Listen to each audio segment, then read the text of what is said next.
Joining me now is Dan Brouillette. He is former Energy Secretary. Great to see you as always, Dan. Good to see you, some people say, well, it'll be easy for Donald Trump. He just undoes the executive orders that would, for example, pause LNG exports, et cetera. Is it that simple, or is Biden doing something right now more devious that would bind the creation of more natural gas? Well, David, great to see you. That's part of the answer, no question about that. But I think President Trump is going to do exactly what he did in the first term, and that is very simply defined as applying common sense and business judgment to some energy policy here in the United States. Yes, lifting the pause will make an immediate difference.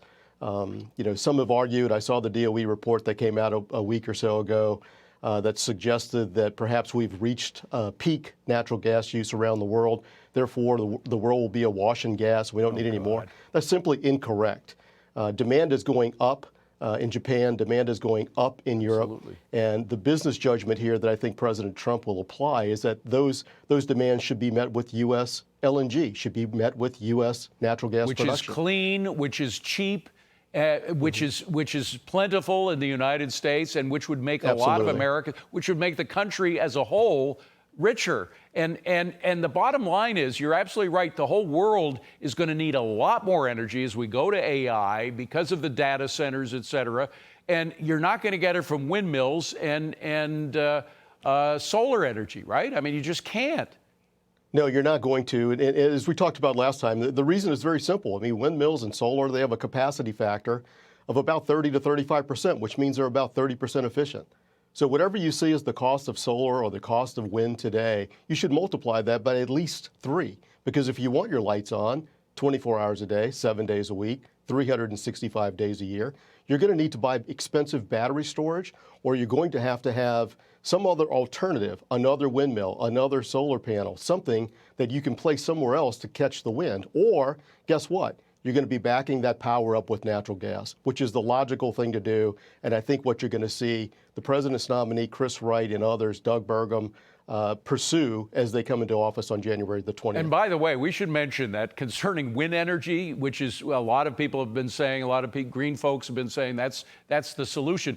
In 2023, correct me if I'm wrong, in 2023, we had more windmills up and we got fewer energy as a whole from the windmill production of energy, correct? That's correct, because the energy source, wind and solar, they're just not dense forms of energy. They're unlike nuclear power, for instance, right, which has a 90% capacity factor.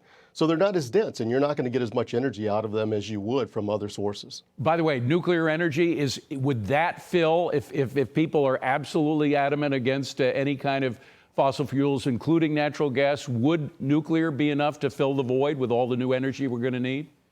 No question. Not only fill the void, but exceed the void.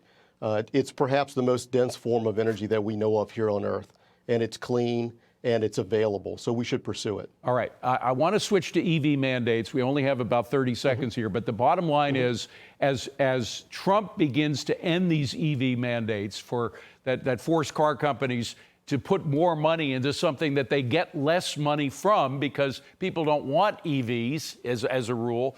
As Trump's trying to do that, the Eurokrats, as we call them, or Eurocrats, are demanding car companies increase EV sales by 20%, even though sales of EVs have gone down 44%. It's totally against their nature, against what they would do based on the profit motive. Might that send all of the car manufacturers in Europe to the United States, where they could get a return on their buck? It very well could, David. Mandates simply don't work. The consumers must have a decision to make when they walk into an auto dealership. They're not looking for EVs exclusively. They want choices. And that's really what the government and what the energy policy here in the United States should provide. Consumer choice. Let them make the decision, let the market decide, and everyone will be the winner. By the way, in Germany alone, EV sales in 2023 dropped 68%. Just in Germany alone, they went down 68%. So these mandates are going to kill them. They're supposed to pay a fine of 15% that they'll pass on to the consumer who already don't want to buy EVs. But it's quite a dilemma for the Euros. Maybe it'll draw them to do what Donald Trump wants to do. Dan Brouillette, great to see you. Thank you very much for being here. Merry Christmas.